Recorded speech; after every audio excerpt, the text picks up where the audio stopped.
plusieurs manières de démonstration de l'amour de Dieu. Alléluia. Aujourd'hui, le chapitre que nous allons aborder, c'est le chapitre 8. Vous êtes inséparables de l'amour de Dieu. Vous êtes inséparables de l'amour de Dieu. Je vais lire quelques extraits du livre, mais j'ai construit l'enseignement sur la base d'une inspiration que je sais m'a donnée. Vous êtes inséparables de l'amour de Dieu. Quand on dit que vous êtes inséparables de l'amour de Dieu, cela sous-entend qu'à un moment donné, nous étions séparés de l'amour de Dieu. On se comprend? Ça veut dire qu'à un moment donné, nous étions séparés de l'amour de Dieu. Alors nous allons voir la genèse de notre séparation de l'amour de Dieu. Où est-ce que la séparation de l'amour de Dieu a commencé? Est-ce que cette séparation a arrêté l'amour de Dieu pour nous ou ça a amplifié l'amour de Dieu pour nous? Alléluia. Retournons dans Genèse. Nous allons voir dans le livre de Genèse que Dieu a donné une instruction à Moïse, à Adam, en lui faisant savoir de ne pas consommer le fruit de la connaissance du bien et du mal. Il lui recommandait en fait de consommer le fruit de l'arbre de la vie qui était au milieu du jardin. Pourquoi? Parce que Dieu veut être le centre de notre vie. Mais Adam n'a pas consommé l'arbre qui donne la vie. Nous avons défini ici que l'arbre de la connaissance du bien et du mal symbolise l'absence de la vie. Donc Dieu demandait à Adam en fait de consommer, de faire le choix de la vie pour vivre. Et Adam a fait le choix contraire en consommant l'arbre de la connaissance du bien et du mal, c'est-à-dire en tournant dos à la vie, en rejetant la vie qui est Jésus-Christ et en acceptant la mort. Donc c'est Adam qui a choisi entre la vie et la mort. C'est Adam qui a choisi la vie. Dieu lui a promis la vie s'il consommait l'arbre de la vie. C'est ainsi qu'il va être Dieu sur la terre. Le diable lui mentit en lui disant: si tu consommais l'arbre de la connaissance du bien et du mal, tu seras comme Dieu. Mais c'était une erreur. S'il consommait l'arbre de la connaissance du bien et du mal, il ne sera pas comme Dieu. Il sera déchu, il sera séparé de Dieu. Vous comprenez? S'il consommait l'arbre de la connaissance du bien et du mal, il ne sera pas comme Dieu. Il sera séparé de Dieu. Sauf que Adam ne savait pas. Maintenant, qu'est-ce qui a fait que Adam n'a pas fait ce que Dieu lui a dit et a suivi le mention du diable? Parce que Adam n'a pas cru à la parole de Dieu. Ce qui a été détruit au commencement, ce n'est pas l'obéissance ou la désobéissance. Ce qui a été détruit au commencement, c'est la foi. C'est pour cela que Adam, lorsque Dieu voudrait restaurer l'humanité, il a dit dans Jean 3, verset 16, je pense que c'est ça qui est au-delà, car Dieu a tant aimé le monde qu'il a donné son Fils unique, afin que quiconque croit en lui ne périsse point, mais ait la vie éternelle. Il n'a pas dit afin que quiconque obéisse. Pourquoi? Parce que la racine du mal au commencement, c'était l'incrédulité. Et pour corriger l'incrédulité, pour racheter l'homme, il faut que l'on croit que quelqu'un a payé le prix de son péché à sa place. Alléluia. Lisons Romains 5, verset 12. Romains 5, verset 12.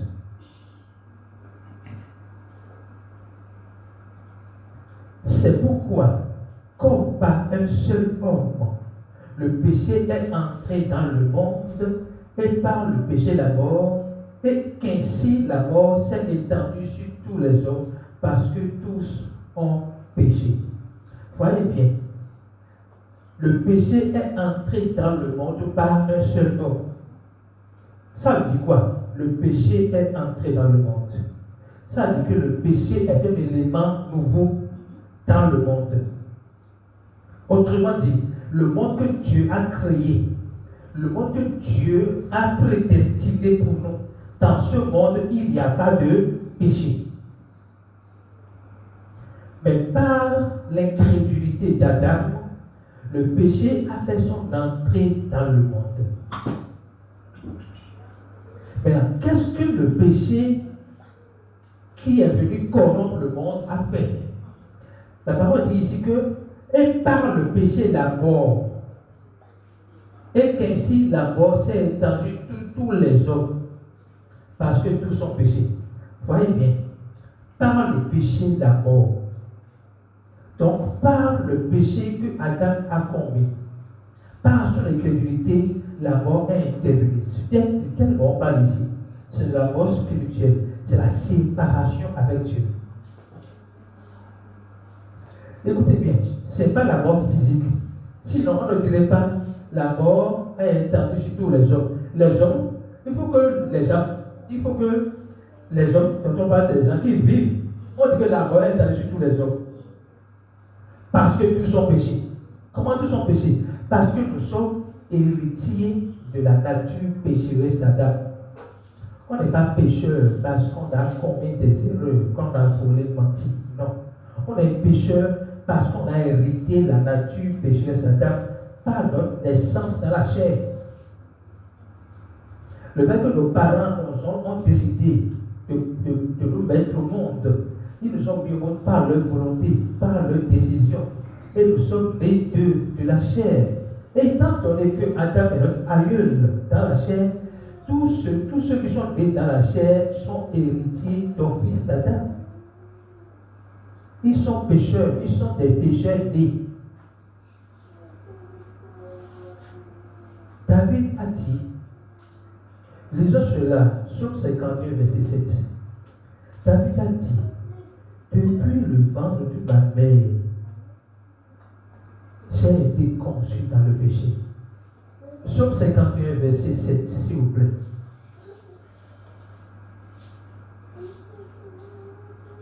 Psaume 51, verset 7. Voici, je suis né dans l'iniquité, et ma mère m'a conçu dans le péché. Il était dans le ventre de sa mère. Comment quelqu'un qui vient de naître, ou qui a été conçu, comment on dit? On parle de ma mère m'a conçu dans le péché. Ma mère m'a conçu dans le péché. C'est-à-dire que même au niveau de la conception du fœtus, il était déjà conçu dans le péché. Question. Est-ce que la mère de David a commis l'adultère pour avoir David? Hein? Donc, est-ce qu'on peut dire, est-ce qu'on peut expliquer sur la base de ce que c'est parce que la mère a péché qui a conçu l'enfant dans le péché? Non. La parole fait savoir, disons ça dans Jean 1, verset 12, que nous sommes, si c'est de la volonté de l'homme que nous sommes nés, nous ne sommes pas nés de Dieu. Pourquoi vous comprenez ça? Si c'est de la volonté de l'homme que nous sommes nés, nous ne sommes pas nés de Dieu. Si c'est de la volonté de la chair, nous ne sommes pas nés de Dieu. Nous sommes nés de la chair. Et ce qui est chair est chair. Alléluia. Ça veut dire que le péché, en faisant son entrée dans le monde, a amené la mort, la séparation avec Dieu. Donc c'est la genèse de la séparation. Est-ce que vous suivez? Au commencement, l'homme s'est séparé de Dieu par son incrédulité. Et cette conséquence jaillit sur tous les êtres humains. Maintenant, est-ce que nous sommes coupables du péché que Adam a commis? Non. Il faut que vous suiviez ce que je dis. Est-ce que nous sommes coupables du péché qu'Adam a commis? Non. Est-ce que c'est juste devant Dieu que nous payons les conséquences du péché qu'Adam a commis? Non. Suivez bien ce que je dis. Est-ce que nous sommes coupables du péché qu'Adam a commis? Non. Est-ce que c'est normal, c'est bienséant, c'est juste, c'est honorable que nous payons le prix de ce que Adam a commis? Non. en tant que Dieu de justice, Jésus décide de réparer cette injustice-là. Et comment il l'a fait? Romains 5, toujours, verset 18. Romains 5, verset 18.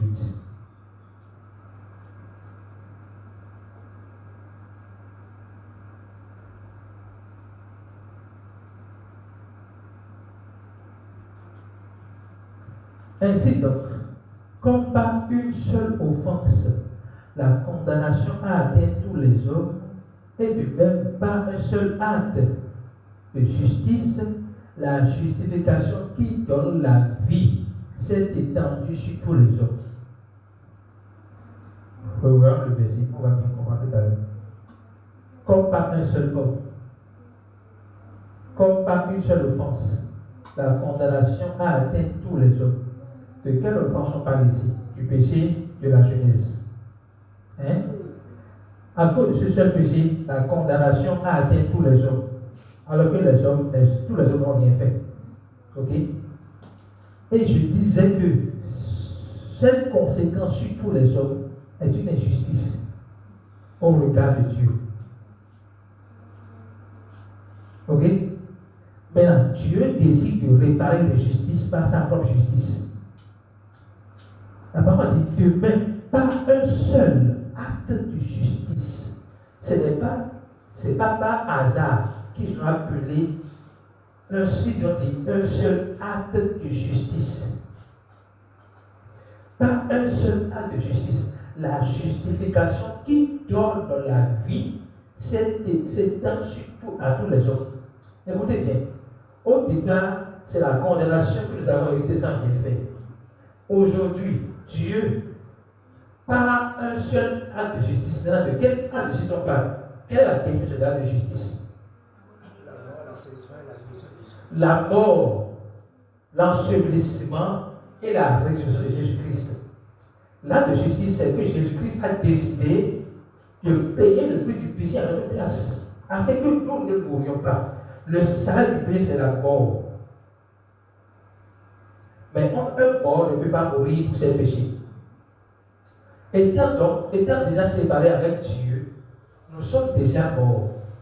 Ça veut dire que nous ne pourrions pas encore mourir pour notre péché. Il faut quelqu'un qui soit la vie et qui est en vie pour mourir pour notre péché. Et Jésus est la seule personne au monde qui n'a pas été conçue dans le péché. Parce que la décision de la naissance de Jésus-Christ, de la manifestation de Jésus-Christ dans la chair, n'est pas venue d'un être humain. Ce n'est pas une décision entre la Vierge Marie et son époux. C'est une décision souveraine de Dieu qui dit: je prends une vierge. Et pourquoi elle a choisi une vierge? Pourquoi on ne dise pas demain que c'est la suite de l'accouplement entre lui et un homme que cela est arrivé? Il a choisi une vierge et il a donné naissance à Jésus-Christ sans l'intervention humaine. Jésus-Christ est né de Dieu. Il est Dieu né de Dieu. Comment Jésus-Christ est Dieu? Parce qu'au commencement, il était esprit. Voyant l'homme dans la déchéance, il décide de venir dans la chair pour sauver l'homme. C'est ce qu'on appelle métamorphose. Il s'est métamorphosé pour devenir un être humain capable de mourir pour nos péchés. Parce qu'il a dit que sans effusion de sang, il n'y a pas de pardon des péchés. Il faudrait donc que lui, il soit dans la chair pour pouvoir verser son sang afin que nous ayons le pardon des péchés. C'est bon? Vous comprenez ça? Donc, le fait que Dieu veuille réparer, voilà comment il a, pour réparer la justice, il envoie Jésus-Christ mourir à la croix pour le salut de l'humanité. Maintenant, qu'est-ce que nous devrions faire? Ou quelle devait être notre attitude à l'égard du sacrifice de Jésus-Christ? C'est la reconnaissance, c'est la foi.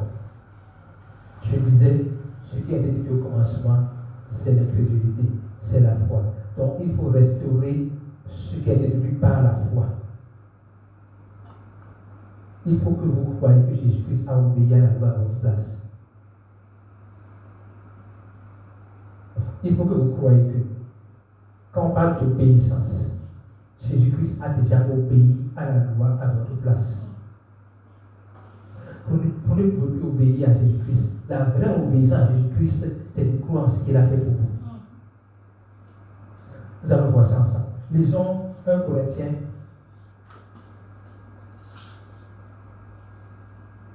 2 Corinthiens 5, 10.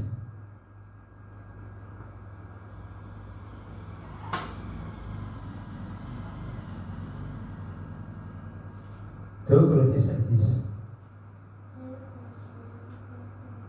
Non, pardon. 17. 2 Corinthiens 17. Écoutez bien. C'est un verset que beaucoup ne comprennent pas. Donc je vais prendre le temps d'expliquer. Écoutez bien ceci. Suivez bien le verset. Nous renversons les raisonnements et toute hauteur qui s'élève contre la connaissance de Dieu et nous amenons toute pensée captive à l'obéissance de Christ. Je reprends. Nous renversons les raisonnements et toute hauteur qui s'élève contre la connaissance de Dieu et nous amenons toute pensée captive à l'obéissance de Christ.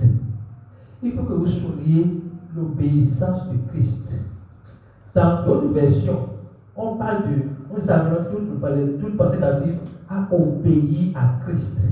Je voudrais vous faire savoir que dans la version originelle, c'est cette version qui est juste. Nous amenons toute pensée à l'obéissance de Christ. Nous renversons les raisonnements et toute hauteur qui s'élève contre la connaissance de Dieu. Et nous amenons toute pensée captive à l'obéissance de Christ. Ça veut dire que nos pensées sont enfouies, sont fixées sur l'obéissance de Christ. Jésus-Christ a obéi à Dieu à notre place pour que nous n'ayons pas à obéir. Parce que lorsqu'il a été donné l'opportunité aux gens d'obéir à Dieu, personne n'a été capable. Si vous comprenez ça, personne n'a été capable. Philippiens 2, verset 8. On va voir comment Jésus-Christ a obéi à Dieu à notre place. Philippiens 2, verset 8.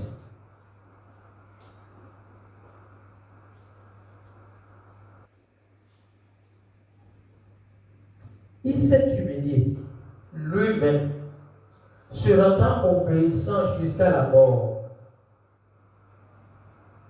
Même jusqu'à la mort de la croix. S'il te plaît, va, verset 7, je vais voir quelque chose. Écoutez bien.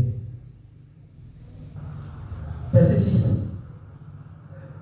Verset 6. Verset 6. Voilà. Verset 5.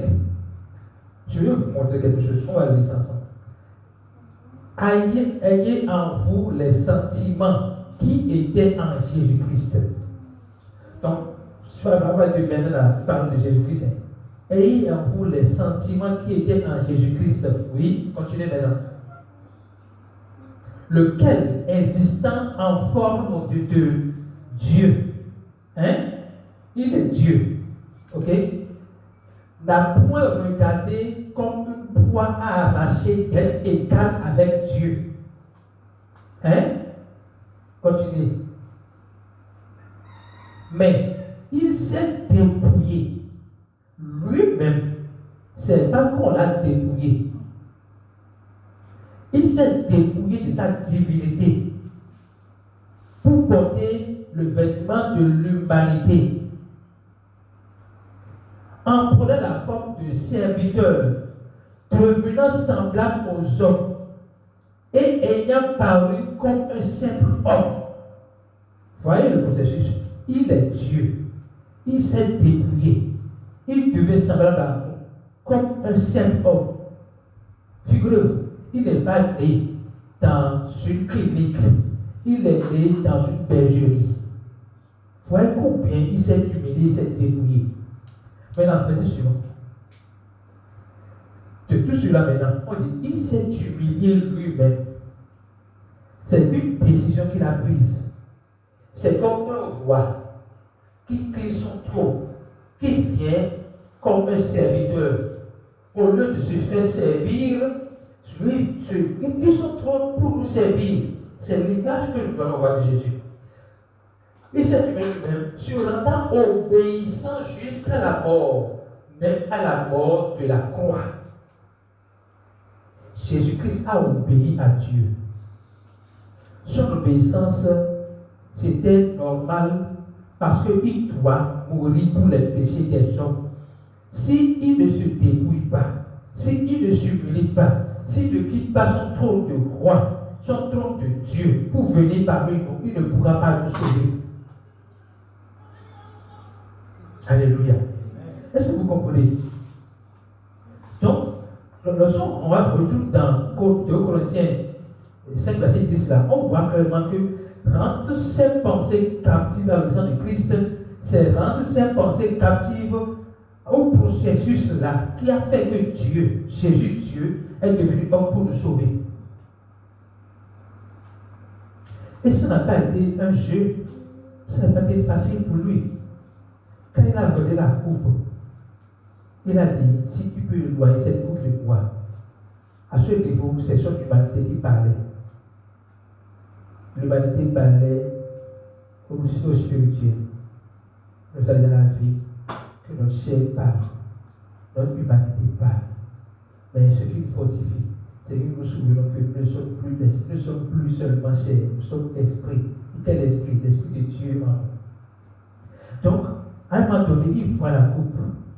Il dit, si tu peux éloigner ça, mais que ce soit pas ma volonté, ça autrement dit, que ce soit ma chair qui parle, que mon esprit parle.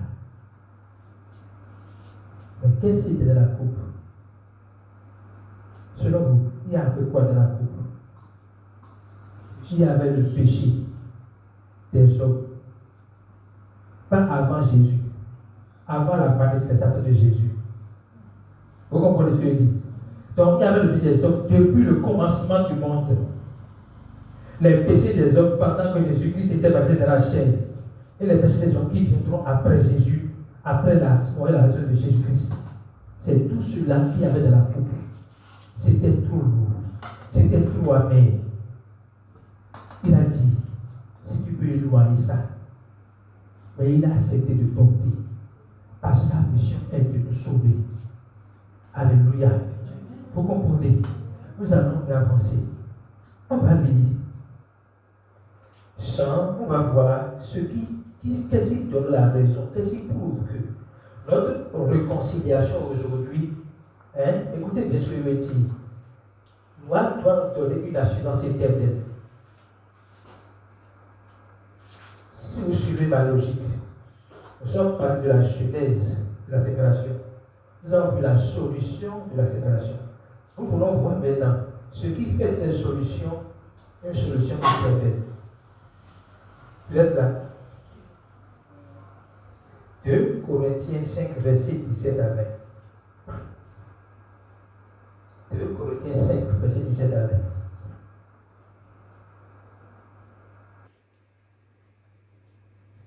Si quelqu'un est en Christ, donc nous voulons voir maintenant, après que nous avons accepté la solution de Dieu par la foi, qui nous sommes en Christ et que cela requiert être en Christ. Si quelqu'un est en Christ, il est une nouvelle créature. Une nouvelle créature.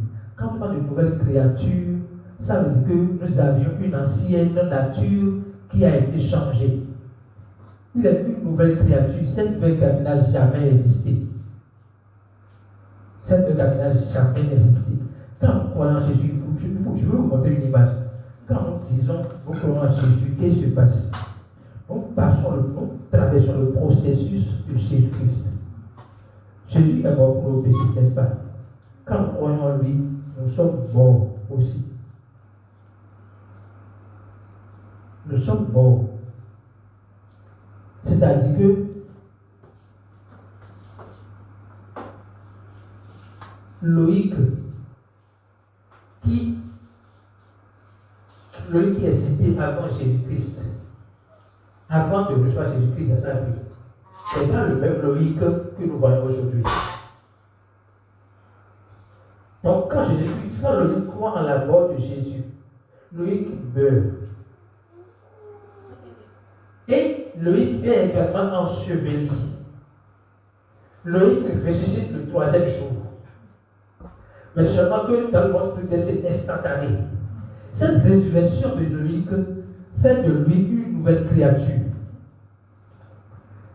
S'il te plaît, lis-moi Colossiens 3, verset 3. On va voir cette partie de la mort là. Colossiens 3, verset 3. On revient ici.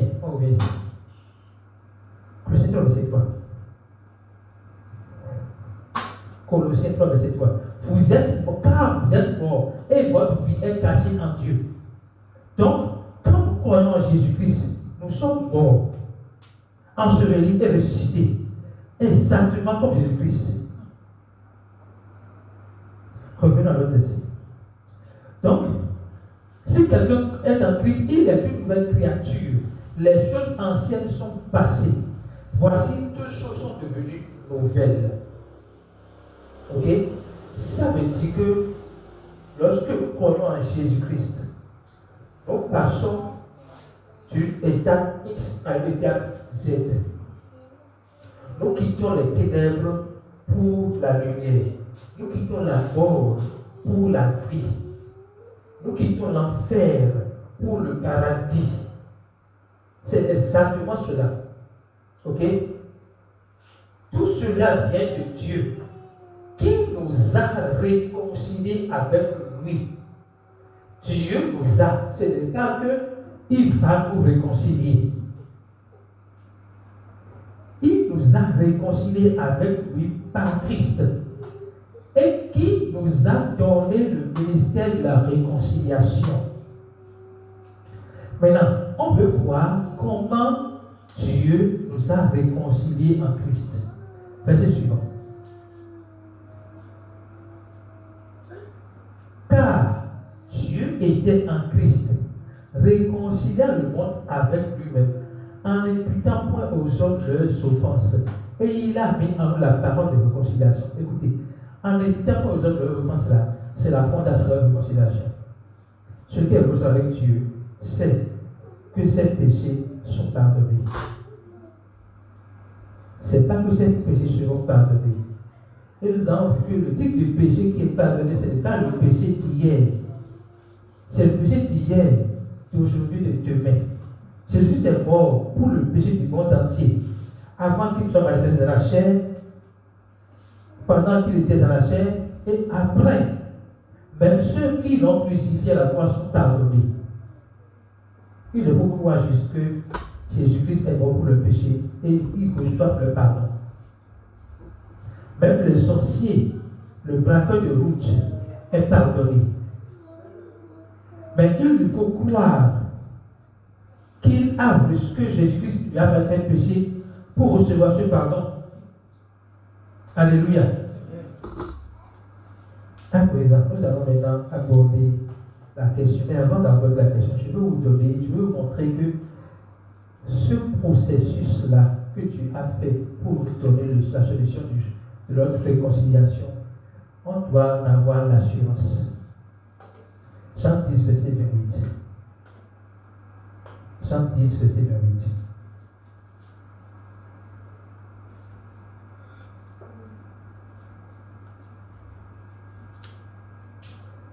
Je leur donne la vie éternelle. Jésus parle de la vie éternelle. Il n'a pas parlé de la vie temporaire. Il a parlé de la vie éternelle. Ok? Il dit je leur donne. Il n'a pas dit je leur prête. Il n'a pas dit je leur donne temporairement. Il n'a pas dit je leur fais mériter. Il a dit je leur donne la vie éternelle. Et il ajoute, et elles ne périront jamais. elles ne périront jamais, veut dire qu'il n'est plus possible que cette vie éternelle ne soit arrachée.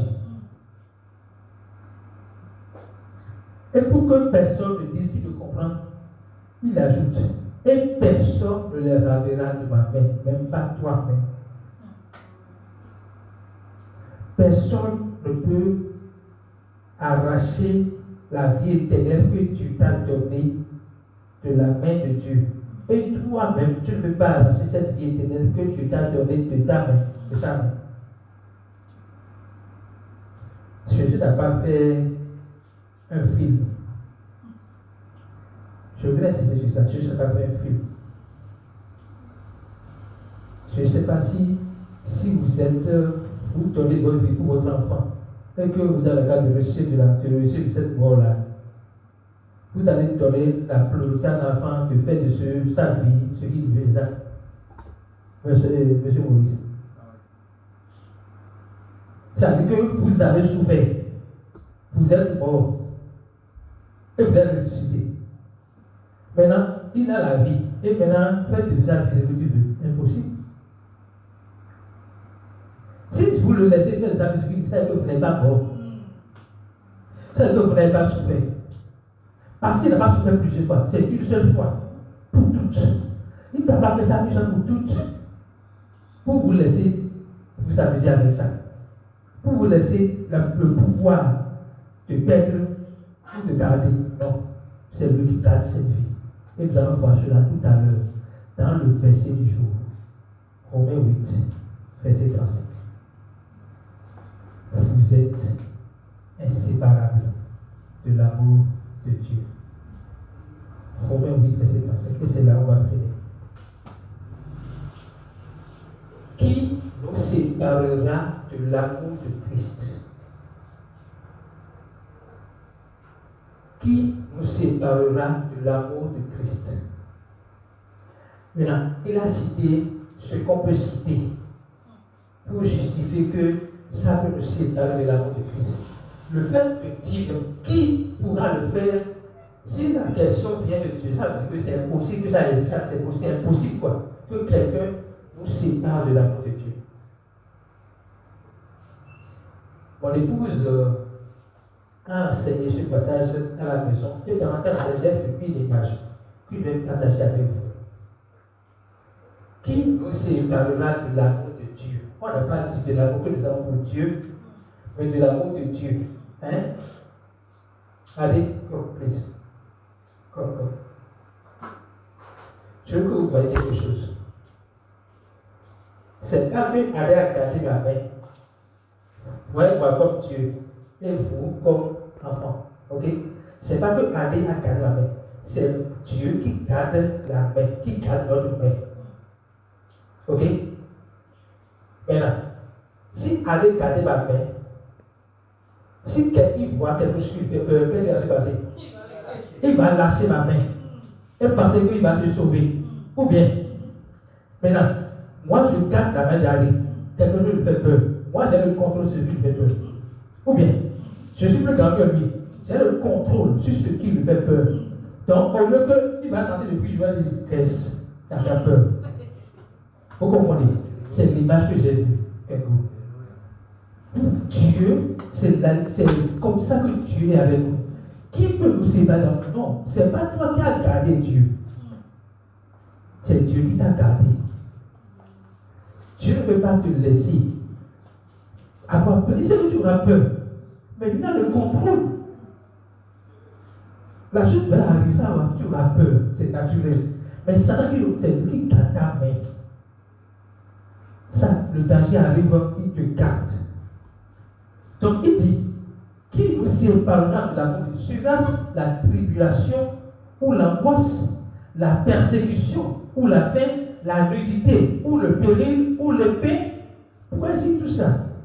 Parce que dans la vie réelle, nous vivons ces expériences-là de tribulation, d'angoisse, de persécution, de faim, de nudité, de péril. Ou bien qui l'a jamais fait ici? Qui l'a jamais fait ici? Est-ce qu'il est arrivé? Non, sérieusement. Est-ce qu'il est arrivé que vous avez faim, que vous n'avez pas pu à manger? Il est arrivé une fois dans votre vie, non? Donc, la faim elle fait partie de la vie. Il dit, est-ce que parce que tu as fait, Dieu ne t'aime pas? Non, Dieu t'aime. Même pendant que tu as fait, il te garde.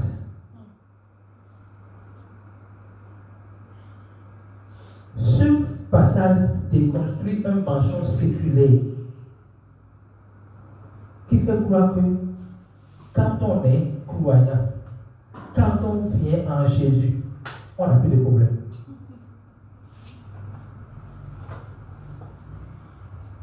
Jésus a été très clair avec les apôtres. Je peux te laisser en parenthèse. Il dit, vous aurez des tribulations, mais prenez courage, j'ai vaincu le monde. Jésus n'a pas dit, vous n'aurez pas de tribulation. Il a dit, vous aurez des tribulations, mais prenez courage, j'ai vaincu le monde. Quand on parle de tribulation, angoisse, épée, tout ça, tout ce qui est dit là, ça vient de trois manières. Vous pouvez vivre des tribulations par votre méconnaissance de la vraie nature de Dieu. Ignorance. Ok? Regardez comment je le dis. Vous pouvez espérer des tribulations par votre méconnaissance de la vraie nature de Dieu, que je mets dans la catégorie ignorance. Exemple très simple. Vous ne savez pas que Dieu vous a déjà donné le salut.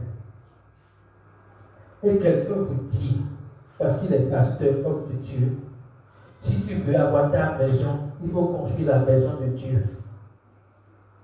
Ok? Tu prends un prêt que tu as fait, tu prends ton salaire, tu vas remettre au pasteur, toi disant que tu construis la maison de Dieu, et toi, tu vas payer ton loyer. En disant que tu construis la maison de Dieu, tu penses que ton loyer sera payé, et tu vas te rendre compte que le loyer ne sera pas payé. Et le porteur va te dire, il faut sortir. Comment je peux donner l'argent à Dieu et tu as choisi, par méconnaissance de la vraie nature de Dieu, de faire une erreur. Et Dieu n'est pas comptable de ton erreur. Ok? Donc, ignorance. Deuxième ignorance, c'est que tu fais des choix. C'est pas que tu ne connais pas, tu connais Dieu, mais tu fais des choix et tu sais dans ton cœur que ce choix que tu veux faire n'est pas bien. Tu connais Dieu. Tu sais que c'est ta bonne de chercher la femme d'autrui. Et tu vas le faire. Tu viens te forniquer, tu fais n'importe quoi. Tu fais ce que tu veux. Après, tu attends une maladie. Est-ce que c'est Dieu? Non. La troisième catégorie, c'est le balai. Tu peux être exemplaire, tu peux connaître Dieu, tu ne fais pas d'erreur, mais parce que le diable veut t'attaquer, il va t'attaquer. Dieu n'a pas dit que le diable ne t'attaquera jamais. Il a dit, le malheur atteindra souvent le juste, mais l'Éternel en délivre. Vous prenez ce verset. Le malin atteint souvent le juste, mais l'Éternel en délivre toujours. Alléluia. Donc, et merci beaucoup. Hein. Voilà, il a dit, vous aurez des tribulations dans ce monde, mais prenez courage, j'ai vaincu le monde. Maintenant, quand les tribulations viennent du malin, il dit, prenez courage. Il vous a averti. Il n'a pas dit que la vie sera rose. Prenez courage, j'ai vaincu le monde. On retourne à Romains 8, on va continuer le verset 36. 36. Selon qu'il est écrit, c'est à cause de toi qu'on nous met à mort tout le jour, qu'on nous regarde comme des brebis destinées à la boucherie. Verset suivant. Mais dans toutes ces choses, nous sommes plus que vainqueurs par celui qui nous a aimés. Au début, on dit qui nous séparera de l'amour de Dieu. Et il dit, nous sommes plus que vainqueurs par celui qui nous a aimés. Ce n'est pas celui qu'on a aimé. Voyez bien l'image. C'est Dieu qui nous garde. C'est Dieu qui garde notre main. C'est Dieu qui garde notre salut. Alléluia. Par celui qui nous a aimés, nous sommes plus que vainqueurs. Donc, par l'amour de Dieu pour nous, nous sommes plus que vainqueurs. Au travers de l'amour de Dieu pour nous, nous sommes plus que vainqueurs. Et plus que vainqueur veut dire simplement que tu n'es pas allé au combat et tu as eu la victoire. Jésus a combattu le diable. C'est lui qui est le vainqueur. Il reçoit sa couronne. Il te fait porter la couronne. Il fait de toi plus que vainqueur. Tu n'es pas allé au combat, mais tu as gagné la bataille. Alléluia. Verset suivant. Verset suivant, s'il vous plaît. Verset suivant, verset suivant. Car, maintenant il dit, j'ai l'assurance. Le verset veut nous montrer l'assurance du salut. J'ai l'assurance que ni la mort, ni la vie, ni les anges, ni les dominations, ni les choses présentes, ni les choses à venir. Attends là. J'ai l'assurance que ni la mort. Donc, on va continuer le verset. On va continuer le verset autrement, on va revenir ici. Car j'ai l'assurance que ni la mort, ni la vie, ni les anges, ni les dominations, ni les choses présentes, ni les choses à venir, oui, ni les puissances, ni la hauteur, ni la profondeur, ni aucune autre créature ne pourra nous séparer de l'amour de Dieu manifesté en Jésus-Christ. Maintenant, retrouve le verset 38. Ni la mort. La mort ici n'est pas la mort spirituelle, parce que nous sommes déjà passés de la mort à la vie. Mais il parle des vicissitudes de la vie, maladie, guerre, conflit, et tout ça ne peut nous séparer. Donc, il parle de la mort. Ce n'est pas les problèmes de ce monde qui peut te séparer de la mort de Dieu. Maintenant, il dit quelque chose encore qui va paraître bizarre. Il dit ni la vie. Lorsque tu es chrétien, il y a deux extrêmes de la vie. Il y a les problèmes de la vie qui peuvent s'accumuler. Et tu vois dans ce que tu dis, est-ce que tu es avec moi? Est-ce que je suis avec moi? Mais Dieu te dit, je suis avec toi. Et c'est même parce qu'il nous garde que nous supportons. Ok? Maintenant, même la vie, c'est-à-dire que ce n'est pas la mort, mais tu as des belles choses, tu es dans la surabondance, tu es dans 5 avions, tu es là, et à un moment donné, tu oublies même que Dieu t'a aimé. Même si tu oublies, il te dit, je t'aime.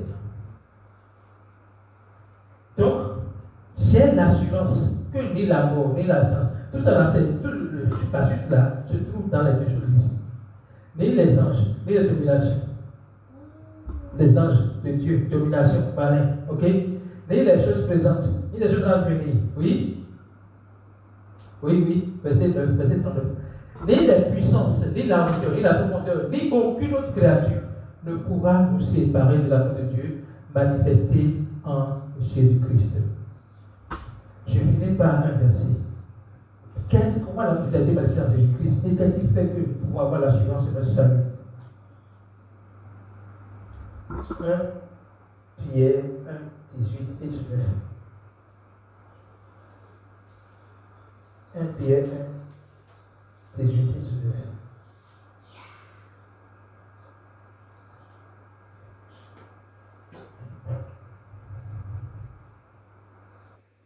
Pierre 1, 18 et 19. Sachant que ce n'est pas par les choses périssables, par l'argent ou l'or, que vous avez été rachetés de la vaine manière de vivre héritée de vos pères. Souliers, choses périssables, argent et or. Mais par le sang précieux de Christ, comme d'un agneau sans défaut, sans tache. Écoutez, Dieu, la parole parle ici de choses périssables. Il parle de l'argent ou l'or. Et il parle maintenant du sang précieux de Jésus-Christ, comme d'un agneau sans défaut, sans tache.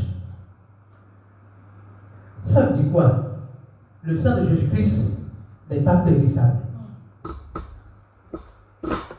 Autrement, ce que le sang peut produire, le sang de Jésus-Christ là, ne peut produire, n'est pas périssable. Soyez convaincus de votre salut.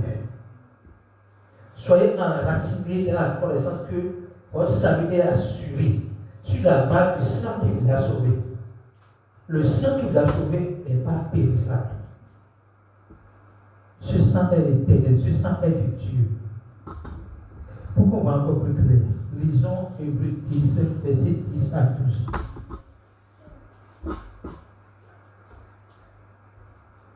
Hébreux 10, 10 à 12.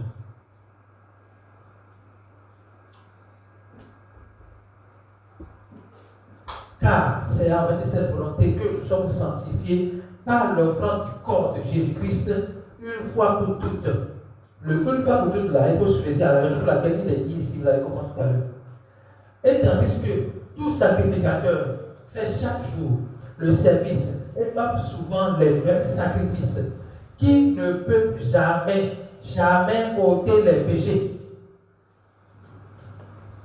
Et tandis que tout sacrificateur fait chaque jour le service et offre souvent les mêmes sacrifices qui ne peuvent jamais ôter les péchés. De quel sacrifice on parle ici? Sacrifice des animaux. Ça veut dire que le sang des animaux, la parole fait savoir que ça ne peut jamais ôter le péché du monde. Mais qui a ôté le péché du monde? Jésus-Christ, l'agneau de Dieu qui ôte le péché du monde. C'est ce que Jean a dit. Jean 1, verset 29. Voici l'agneau de Dieu qui ôte le péché du monde. Verset suivant maintenant de ça, verset 12. Voyez quelque chose. Lui, après avoir offert un seul sacrifice pour les péchés, s'est assis à la droite, s'est assis pour toujours à la droite de Dieu. Il a offert un seul sacrifice, lui-même.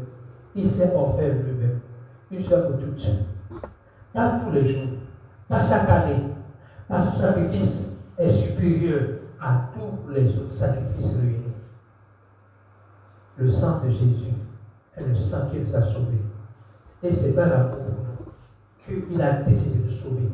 Alors qu'on était encore pécheurs, il a choisi de mourir pour nous.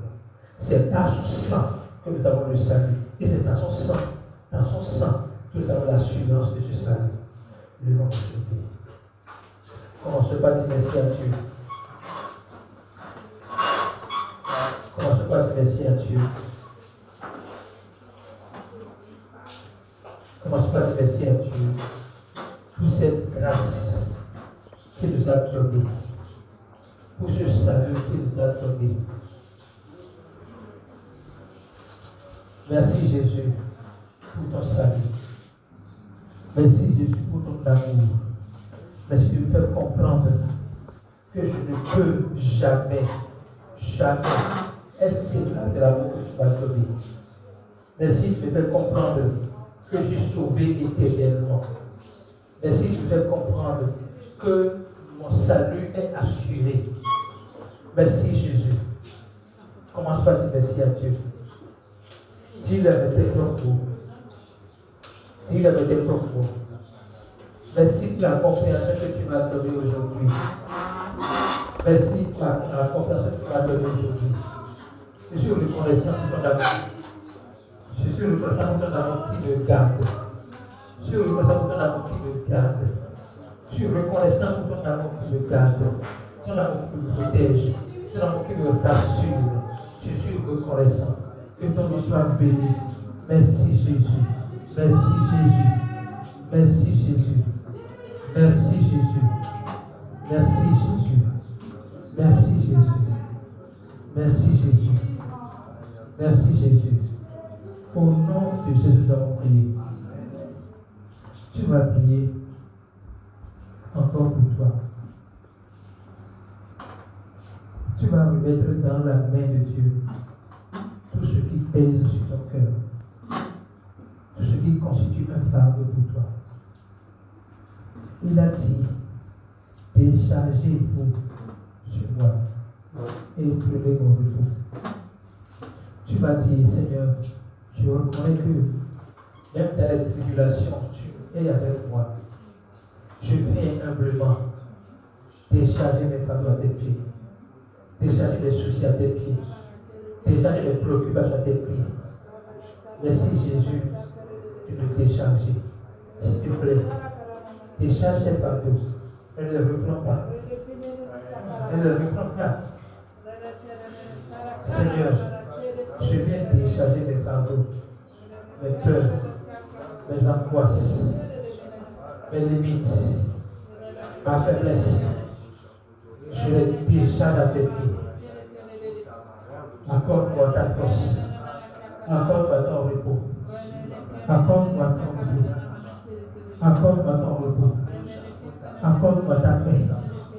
Accorde-moi ta joie. Je vais expérimenter une joie parfaite. Je veux que ma vie glorifie ta grandeur. Je veux que ma vie glorifie ta grandeur. Dans tous les domaines de ma vie. Sur le plan spirituel, que ma vie glorifie ta grandeur. Sur le plan entrepreneurial, que ma vie glorifie ta grandeur. Sur le plan matrimonial, que ma vie glorifie ta grandeur. Sur le plan professionnel, que ma vie glorifie ta grandeur. Je veux que ta grandeur soit ma vie. Va kate kerebo shata kate kerebo. Rebo shata kate kerebo soko bapa debo kate kerebo. Rebo shata kate kerebo soko bata karabo sete kere.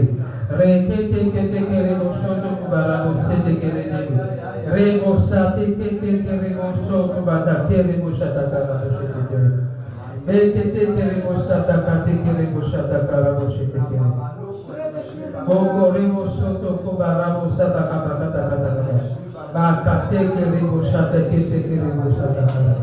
Merci Jésus. Merci Jésus parce que tu m'as déchargé. Tu m'as déchargé. Je me sens léger. Oui, je me sens léger. Je me sens léger parce que tu m'as déchargé. Je me sens léger parce que tu m'as déchargé. Je me sens léger parce que tu m'as déchargé. Merci Jésus. Merci Jésus. C'est au nom de Jésus que nous avons prié.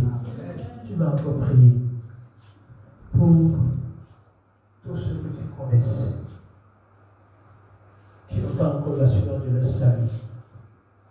Tous ceux qui connaissent, qui ne sont pas encore établis sur le fait qu'ils sont sauvés éternellement. Tu vas prier pour eux.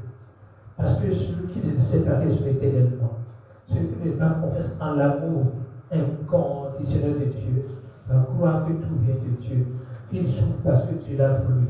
Non, Dieu ne l'a pas voulu. Je vais vous lire un extrait du passage du livre. Le passage dit, un homme naturel ne peut être séparé du code génétique de son père. Nous aussi, en tant que nouvelle créature, nous sommes inséparables du gène de Dieu, qui est son amour. Et il dit encore que celui, il dit encore que peu importe la gravité des circonstances, elles ne peuvent nous séparer de l'amour de Dieu. Cela conduit la théologie de beaucoup de personnes qui enseignent que lorsque de mauvaises choses arrivent à un chrétien, c'est soit il a péché, soit Dieu lui enseigne une leçon. Je ne peux pas imaginer que les gens y croient. Faites face aux défis, aux tempêtes de la vie ne signifie pas que Dieu ne vous aime pas. Son amour est toujours là pour vous sauver des situations. Nous devons avoir confiance sur cela. Je veux que tu pries. Tu pries pour ceux qui nous parlent de cette assurance de le salut. Ceux qui, face aux défis, s'effondrent. Que Dieu soit leur force. Que Dieu soit leur force. Que Dieu soit leur force. Je prie pour tous ceux qui traversent des tempêtes actuellement, qui traversent des défis de la vie. Que Dieu soit votre force. Ce n'est pas lui le problème. Il est la solution. Venez à lui. Soyez réfugiez-vous en lui. C'est lui votre force. C'est pas lui qui a permis cela. Tout ce qui vous arrive, c'est pas lui qui a permis. C'est lui votre force. C'est lui votre force. C'est lui votre force. C'est lui votre force. C'est lui votre force. Jésus est notre force. Jésus est ma force. Jésus est ma force. Jésus est ma force. C'est au nom de Jésus que nous avons prié. Père, nous disons merci. Merci parce que tu nous as donné encore une fois l'assurance de ton salut. Nous sommes bénis et reconnaissants pour ton amour.